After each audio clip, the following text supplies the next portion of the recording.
Hello y'all, I am proud to present to you the very first episode of the Pokemon White Shiny Badge Quest Nuzlocke. I proceeded to record this episode as soon as I received the 3DS capture card in the mail.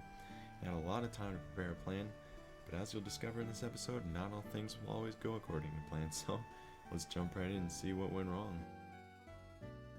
We begin our journey in Nuvema Town, and Charon and Bianca have joined us in picking our first member of the SBQN. The choice is made easy, as Snivy is my favorite starter in any Pokemon game, and its beautiful shiny family is more than enough to sway me to route my entire run on this slick snake. Shiny Snivy was found at 2,991 soft resets live on my Twitch channel. Go check out the reaction video posted in the video description to watch the highlights. As soon as we received our starter, we have to fight our rivals back to back in order to save. So with the grainy camera, no audio, and a surprise facecam feature, I did just that. Bianca's Oshawott poses no real threat to us, so we lowered its defense once before using Tackle 3 times to seal the deal. Thankfully, Charon's gives us a free heal before he challenges us with his Tepig. The plan for Charon was a bit different. We dropped Tepig's defense to -2 before weakening it. Tackling twice with good rolls was enough to win the battle.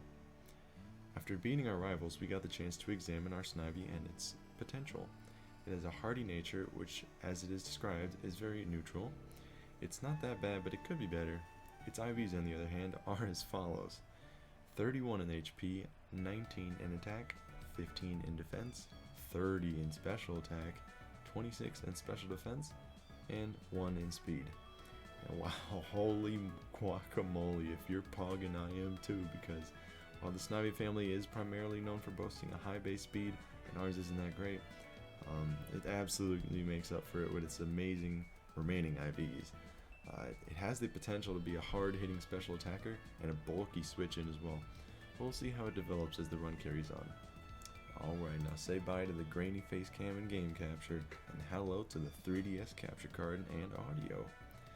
With our new sparkly starter, we meet our mom and Bianca's parents before heading into Juniper's lab with Bianca and Charon. We can now nickname our Snivy Snick, because the reptilian look-alike its family is based off of. We receive the Pokédex and head off to Route 1. After Juniper gives us a catching tutorial, we have some work to do before we progress any longer. As my thorough planning would suggest, EXP conservation in this run will need to be tighter than ever, especially in the early game, as an upcoming episode commands we be ready for a hard fight. Because of this, we will be gaining the most efficient amount of experience possible by fainting 1 level 3 pet rat exactly. This allows us to hit level 7 and learn Vine Whip.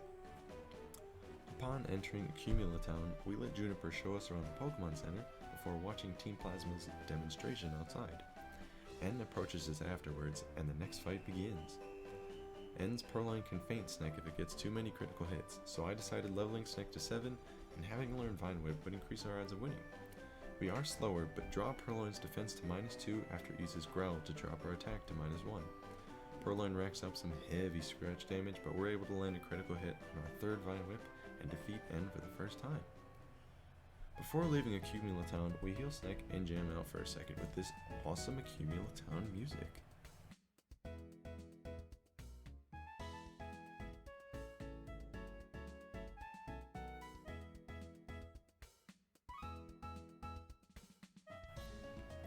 We're now able to head out to Route 2, and our mom gives us the running shoes as soon as we approach the grass. We battle the youngster waiting for us and his level 7 Patrat upon challenging him. The fight can be scary with bad luck too, so I make sure to lower its defenses before using Vine Whip. We Vine Whip again and level up to level 9. All we have to do to get to Striaton City is defeat Bianca, who has a level 6 Lillipup and a level 7 Oshawott. This battle would seem easy enough, but the game had other plans for us. Let's just watch.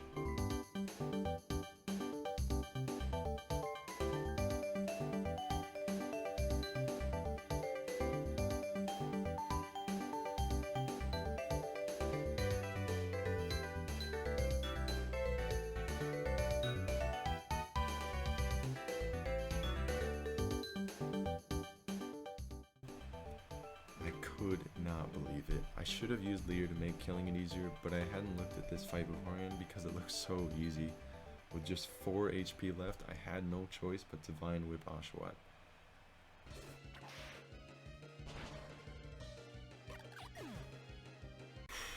Wow, we dodged a close one there. I later calced this and determined that Oshawott is only 1 in 16 to die to an overgrowth stab. Super effective Vine Whip from Sneck, but I guess RNG truly does giveth and taketh away. Lucked out that time. After catching my breath after that tough fight, we head to the Dream Yard to fight 2 more trainers. Last Aries Purloins can pose a challenge for Sneck if they growl too much and get some cheeky crits, but we were able to Vine Whip our way through the first one before our newly learned Wrap ensures the kill on the second. We heal Sneck and return for another battle. Youngster Joey is a much more scary fight than Airy, however. All 3 of his Pokemon can continuously lower your defense to set up some powerful stab tackles. We were able to Vine Whip down the first Patrat in 2 hits, one of them being a crit, which was nice, and finish off the second in a similar manner. Lillipup emerged, but Joey was too late, and Sneck claimed victory over probably the scariest early game battle. At this point of the episode, we save the game for after an hour and 6 minutes of playtime because it's time to hunt for our second member, Panpour. I have decided to hunt Panpour before the first gym has beaten, despite the SBQN rules only allowing 1 new shiny before each gym for a few reasons. Sneck, while he is a very quick and grassy boy, can't handle the heat Charon or Chili dish out with their fire types.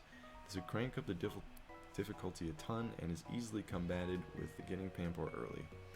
Finally, my Pokemon Black 2 SBQN, in response to this leeway, is penalized by only allowing Tepig in its evolution in the first 2 episodes. With all that said, the early game of the SBQN still proves to be quite challenging, and besides this unique rule break, I will not be breaking the rules at any other point in the future. Now continuing with our quest, we have officially found our second member of the SBQN after a month of hunting. Shiny Panpour finally arrived after 24,700 soft resets. Go check out the reaction video in the description. It was pretty goofy to say the least. I was absolutely ecstatic to see that Panpour's nature is timid, which, boosting the speed stat and lowering the attack stat, is perfect for our later to be Scalding and Speedy Simipour. But here's a little bit more about Panpour. Its IVs are 10 in HP, 26 in its lowered attack, 26 in defense, 19 in special attack, 12 in special defense, and 18 in its boosted speed stat. If you weren't impressed already by Snivy's stats, get a load of this monkey. While all Unova monkeys are known for being speedy, their attack and special attack stats are the same. But when paired with high damage stab water special moves, this Panpour and Simipour can certainly benefit from a good special attack IV. Now that we have our second member, it's time for another rival battle. Charon's Tepig gets washed up after our water gun procs its Oranberry, and then another one seals the deal. Purloin meets a similar fate, posing no threat to our gorgeous Teal Mono. The next few battles are at Striaton City Gym, and they're tough ones. I decided to grind up to level 12 using only level 4 Purloin on Route 2.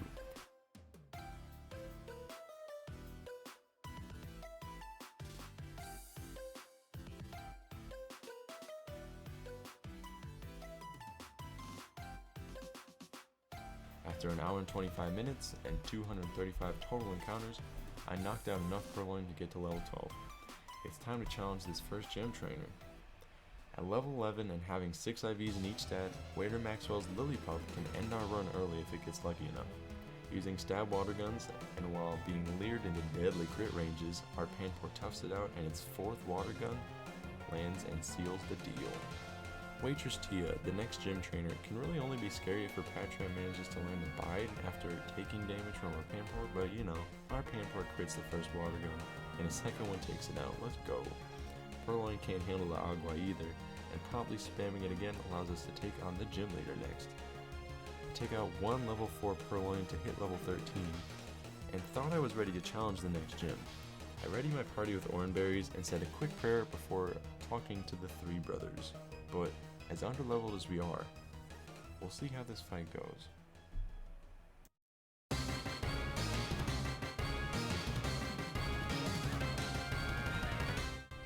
Chili is our opponent and a fierce one at that. Being the main reason I decided to receive Shiny Panpour early, his Lillipup can pose a huge threat with its workup and bite set, as we spam Water Gun. As Lillipup's HP gets lower, Pickup activates and its health is restored. The following turn, Chili then heals it as well. Being dead to some crits, I switch into Snivy to try to swing the match. Snivy manages to get Lillipup into the red again, but Pickup happens to save Chili for a second time. Regretting not leveling up my Pokemon more, I Vine Whip a couple more times and I land a crit while in Overgrow. Super lucky. Finally, Panpour comes out and the match comes down to how greedy Chili decides to get with his workups. Panpour uses workup twice as we switch in and Water Gun with Panpour.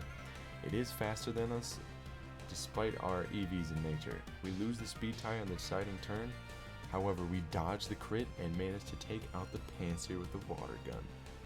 Phew!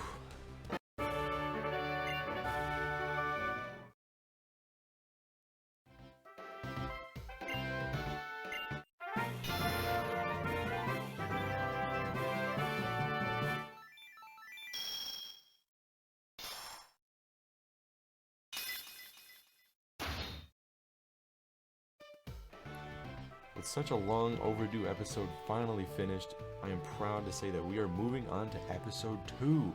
We received the trio badge from Chili and his brothers and the workup TM, which will be very useful in the future episodes. I saved the game at 3 hours and 21 minutes of total playtime, roaring and ready to go for the challenges that lie in wait.